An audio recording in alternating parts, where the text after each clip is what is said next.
Hey guys, what's going on today? Bojo here, and I have a very special video for you guys today. First off, I should start by saying thank you guys all for 7,000 subscribers on YouTube. It's a very big milestone for me.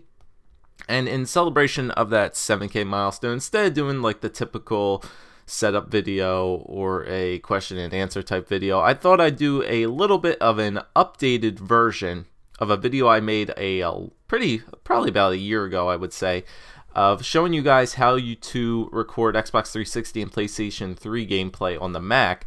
Now that the 360 and PS3 pretty much are not used anymore, and now with the new next generation consoles being out, I thought it would be a good idea to make a video showing you guys how I do recording of Xbox One and or PlayStation 4 gameplay using some new software and the way I do it. And that way, if you guys are considering starting up YouTube, I could give you guys some tips and what you need to do in order to record that high definition gameplay. So as you guys can see, the NHL 15 background is in full effect here.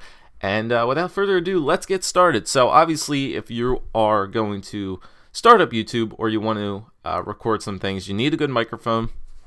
The microphone I'm using right now is actually just a regular old condenser microphone that I had in recording some band stuff prior to that. So I think it sounds pretty good. And obviously you're going to need a recording capture card or software in order to capture the footage on your Xbox One or your PlayStation 4. So now with the next generation consoles, no more component cables. You gotta use that HDMI. So what I'll be showing you guys this time is how to use the Elgato and how I use recording via that. So since this is a Mac tutorial, I guess, not a PC tutorial, sorry for you guys, mainly the programs that I use for recording my videos is going to be a program used GarageBand, which comes with every MacBook. I also have a ton of other audio recording things in here, but you can use GarageBand. If you have Logic, you can use that. You can use Audacity, which is also free if you don't like GarageBand, but I like GarageBand. It's the easiest thing. It works well with Final Cut, which is also what I have here to edit my things in. And if you have the Elgato, you are also going to need the Game Capture HD, and that is what we are going to start with now. Although this says the Game Capture HD 2, this is the original Elgato Game Capture HD program. You guys can download this. I'll leave a link in the description right from Elgato's website. I think it's just gamecapture.com or gamecapture.org or something along those lines, but it's a free download. I'm using the original just because I don't like the Game Capture HD 2 version of it. Although it does up the quality a little bit, I feel like it has a bunch more problems that they still need to kink out for Mac, and I think the file size is a bit bigger, so I'm not really too fond of that. So here's what you guys will see. Obviously, when you have the Elgato hooked up and everything, your game footage will pop up there. Obviously, I'm in my room, so it's not going to show you that, but a quick tutorial on the Elgato. It's obviously pretty simple. Take one cable, plug it into your TV, plug it into the out, and then take the other cable going out of the Elgato into your 360 or PlayStation 4. It's simple. Only needs 2 cables for each side, which is really, really simple to do. So this is what the Game Capture software looks like. Obviously, your device will pop up here. Live streaming capabilities. Don't use the live commentary thing. If you want to record your audio here, you're more than welcome to, but I don't like that. I don't like to record the audio from this thing. It's not really good. You can live stream if you guys want to do that as well. Your tags, you can label the video as you wish. And obviously, once you're all done editing something, the most recent version of your recorded product will pop up into the edit screen. It will take a little bit of time to, I guess, process, and then it'll be in here. You can edit it in here, but more than over, you will use a video editing software. So a little bit of background information on that, and here's kind of what the setup for the location that you want to have set up here. I guess I might actually have to plug my Elgato in to show you guys what the actual settings are for it, but once you're recording, it'll go to some place on your desktop or a specific location. I have it right here up in the top left corner of my screen here, which is the Game Capture HD library. All my recordings will go into there. Let me see, can I do that? Nope, that's going to take me to a window. Don't want that. So maybe I'll show you guys a screenshot of what the Elgato my settings are supposed to look like. That'll probably pop up on the screen right about now since I don't have it plugged in. So follow the couple screenshots, maybe 1 or 2 screenshots that will pop up on your screen right about now about what the settings you are supposed to use for the Elgato, what I have set up, and what makes it good for me. Now, I have a 720p TV, so I used to have a 1080i TV, but unfortunately that got busted, so my quality has been reduced a good bit. But if you have a 1080i or a 1080p television, more than likely your settings will change according to that, but it should just be a regular quality change from 720p to 1080i. So like I said, it's pretty easy to use this thing. You hit record. You can take a screenshot also if you want to by using the camera option right here. But you just hit that big button right here. It'll glow red. You hit record, and you're pretty much done with that. So once you record something with the Game Capture HD, it'll go to your library of where you have it. As you guys can see here, I can actually get rid of that because I just uploaded that, but it will bring it up in a file, whatever you label the video as. So for my NHL guys out there, I have recorded a GM mode for you guys right here, and it'll also give you 4 options or little files in that folder. You'll get a .json file, a PNG, which is obviously just a random screenshot of your recording. It'll give you the MP4 file of your recording, and it'll also give you your segment info. Moreover, you won't need 3 of these. The only thing you want to take is the MP4 file. Now, shout out to my good buddy Flopfish on YouTube for showing me this. Now, you can take this file, put it into your recording software if you want to, but I found the easiest way to do this, and as well as to lower your file size, is to open this up in a video playing software on your computer. Moreover, you will have maybe like Movie Maker, or probably more than likely you'll have QuickTime.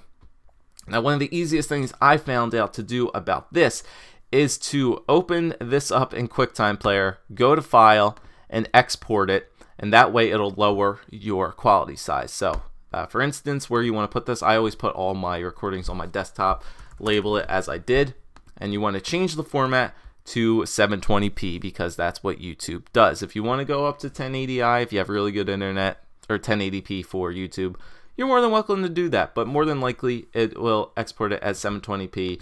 You can export it, and it'll take that file from QuickTime and export it into a .mov file, which will take a bit more time to export, but the file size will be significantly smaller than you would actually have to take it from the MP4 file, which is actually really good. So after you do pretty much all that, now the problem, okay, so after you do that, you're going to want to take it into Final Cut Pro. But before I do that, I want to show you guys a cool little program that I have on my Mac called MacX Free MP3 Video Converter. You guys can download this for free on the internet. Just search it up in Google. I'll leave a link in the description possibly for this thing, but this is my own little secret that I use for Final Cut. Now, the problem I have with Final Cut is that whenever I just take the pure video file of that certain thing that I exported,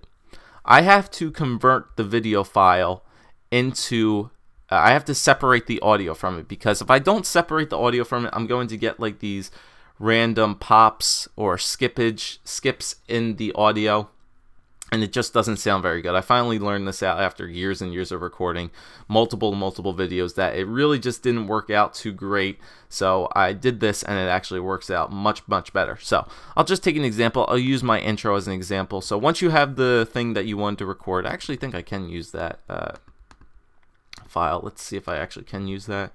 Take this. Yeah, I can use that. Okay, so it'll load that into this video file here, and it'll also give you a list of cool little things that you can do. So if you have this problem in Final Cut, more than likely you won't have this problem in Final Cut like I do, but it's just something weird with Final Cut Pro that it just doesn't like the pure video file along with the editing. But if you convert the video into an MP3, there's no problem with the audio. So what you want to do is, after you have this open, go to Music, change it to MP3, hit Done. you'll see this music note icon pop up that'll show you that the targeted format is MP3.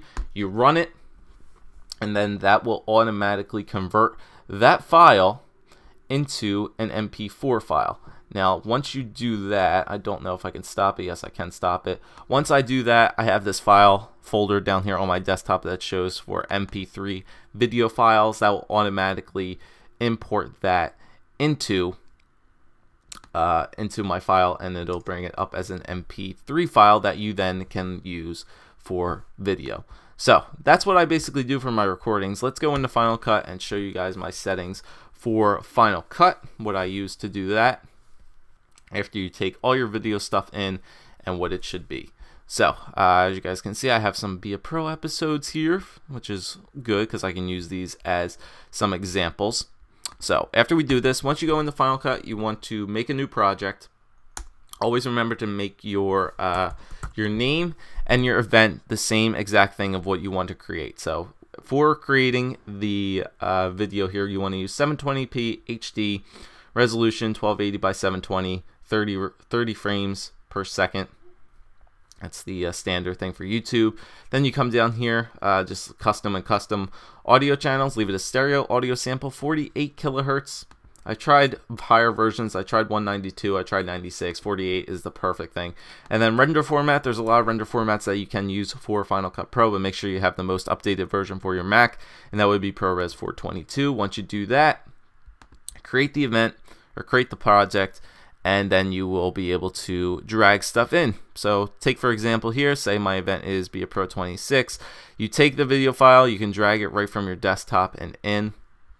You take this, you drag it right in, you take the audio that you just converted from that Mac X free MP3 video converter, you lay that in right under that, you silence the original video audio, and then you have this. Now every now and then it will slow up. This audio from the MP3 that you did export will slow up, as you guys can see, probably from the waveform here.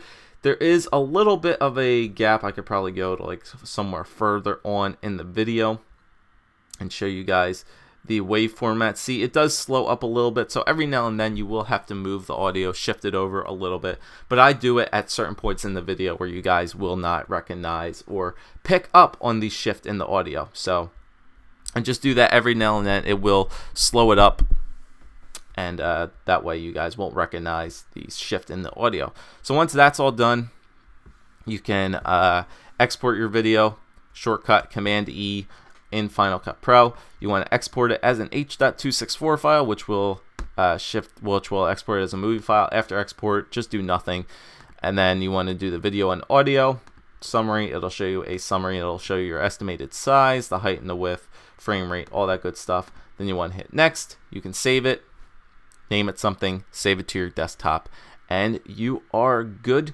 to go with that. So that's basically all the settings that you need for Final Cut. And honestly, I think that's basically it. I don't use iMovie for any of my stuff anymore, just because I know of the shifting and stuff like that. Moreover, it's so much easier to use than the previous generation of consoles with the 360 and the PlayStation 3 with that iTV stuff, all that complicated stuff. It's so much easier now to set up everything, especially with the Elgato. The Elgato is a very good program. I highly recommend it for you guys for recording stuff, and pretty much that's it. Like I said, you just have to mess around with your audio stuff in GarageBand, ScreenFlow. If you guys do any recording on your PC, that is probably, for Mac at least, that is one of the main programs that you will use for recording the screen itself. ScreenFlow, which is what I'm using right now to record the stuff. And basically that is pretty much it. Yeah, that's pretty much it, especially in my circumstance case. The only difficult problem or step that you guys may or may not need to do is converting your video stuff and separating the audio into MP3s and putting it in there. That's just for Final Cut's bullshit stuff that it does with my program. I don't know why it does that, but that's what I have to do. It's a little bit of an extra step, but it does pay off in the end. So hopefully you guys found this video very helpful. If you did, please leave a like. Thank you guys once again for 7,000 subscribers. If you guys need any help or tips in order to doing some recording with the Elgato or the game capture or Final Cut, GarageBand, any like that, ScreenFlow, anything that you guys need some help in. Leave it in the comment section down below, and I'll see if I can help you guys out to the best of my abilities. But other than that, thanks guys for watching. Thanks guys for listening. Hopefully my voice sounded a little bit different because I'm using that new microphone. And like I said, if you guys found this video helpful, leave a like. Thanks again for 7,000 subscribers, and hopefully every 1K milestone that we reach on YouTube, I'll bring you guys a pretty unique kind of video. Maybe 10,000 subscribers, we'll do something a little bit different.